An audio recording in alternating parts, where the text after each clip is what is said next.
O Sindicato dos Médicos de Santa Catarina realizou uma pesquisa inédita sobre a atuação dos médicos no estado durante a pandemia do coronavírus. E nós vamos saber os detalhes dessa pesquisa com o diretor de comunicação e imprensa, Mohamed Khalil, Dr. Khalil, como é conhecido. Boa tarde, bem-vindo ao Jornal das 12. Boa tarde, agradeço a oportunidade para falar sobre a pesquisa, né?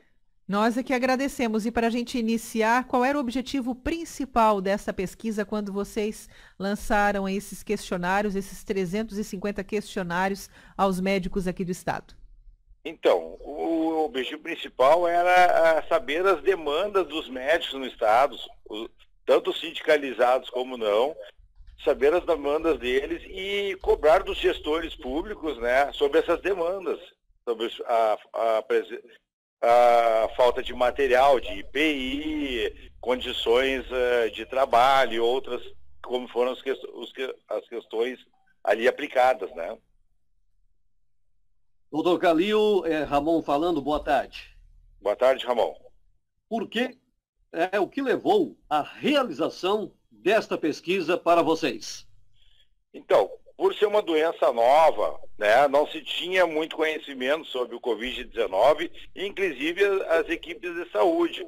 Então, a gente queria saber as ansiedades da categoria dos médicos sobre essa doença, o que preocupavam eles sobre o atendimento, né, da população, da doença em si, da precaução deles em relação a doenças. Sabendo dessas informações, nós podemos, o sindicato, a sua atuação será mais específica na área dessas demandas, né?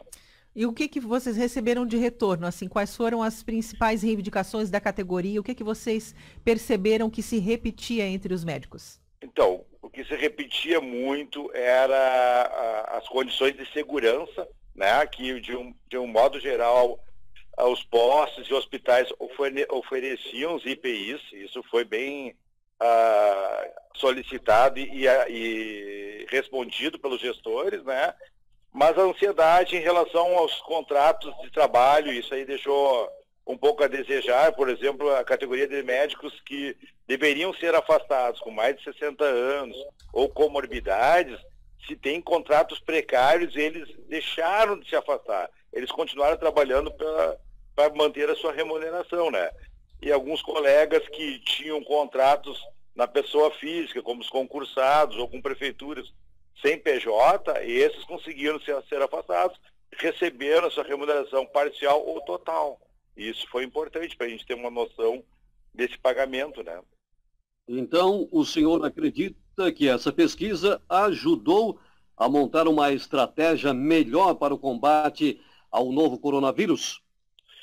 Sim, também isso, porque sabendo da doença, sabendo das condições de trabalho do médico, nós podemos cobrar efetivamente dos gestores para um melhor atendimento da população, né? E o próprio profissional se proteger, né? Porque ele, estando na linha de frente, está sujeito a pegar a doença, né?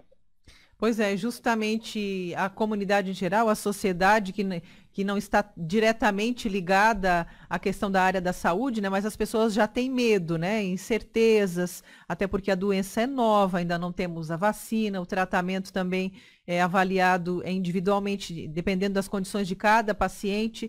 Agora, com relação aos médicos, né? O que vocês pensam? O que o sindicato pensa em fazer, em oferecer de segurança para esses profissionais que estão aí na linha de frente e que, além dos seus medos, das suas angústias, precisam dar uma tranquilidade, um conforto para os seus pacientes e para a comunidade em geral? Sim. Para os médicos, o que nós cobramos é dos gestores segurança no trabalho, né? Materiais de EPI. Um dos anseios é até a perda de vida, né? Então o sindicato ofereceu aos seus médicos que estão filiados um seguro de vida gratuito que o sindicato oferece ao médico. Então é uma segurança para a família. Não queremos que seja utilizado pelos colegas, claro, mas pelo menos oferecemos uma segurança a mais, né? Condições de trabalho, né? Afastamento em caso sinais e sintomas, cobrar do gestor para afastar o colega do trabalho. Então são essas coisas que o sindicato está em cima, né? Como é que o senhor analisa aí o apoio dos governos com relação à medicina nesta doença? Então, está deixando um pouco a desejar, né? Porque se tentou, como é uma doença nova, realmente é difícil, né? Mas envolve muitas questões, né?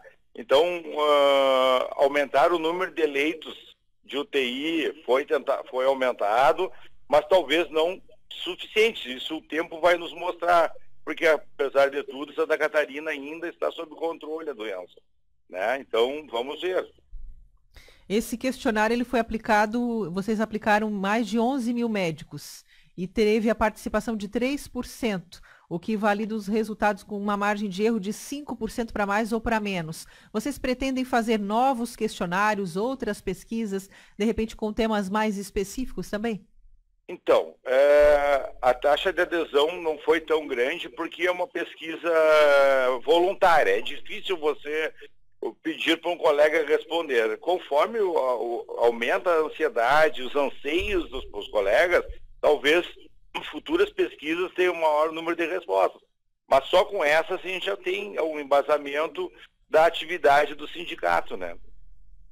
Pois é, essas questões aplicadas aí, o senhor como diretor de comunicação e imprensa, doutor Calil, do CIMESC, as perguntas mais importantes, as principais questões aplicadas, o senhor pode citar algumas delas? Então, da pesquisa, sim, foi o uso o oferecimento de materiais de EPI, de proteção individual, né? As condições de segurança, o afastamento entre as pessoas do mesmo trabalho, seguro de vida, né? Foram os principais tópicos dessa pesquisa, né? Nós queremos agradecer a sua participação do Jornal das 12 com essas informações. Parabenizamos o sindicato aí pela iniciativa, né? Afinal de contas, os médicos, os profissionais da área da saúde são as pessoas que estão aí na linha de frente no combate e também na prevenção contra a Covid-19. A gente fica sempre à disposição. Muito obrigado. Gostaria de agradecer à rádio e aos colegas que responderam essa pesquisa, né? E que vamos em frente.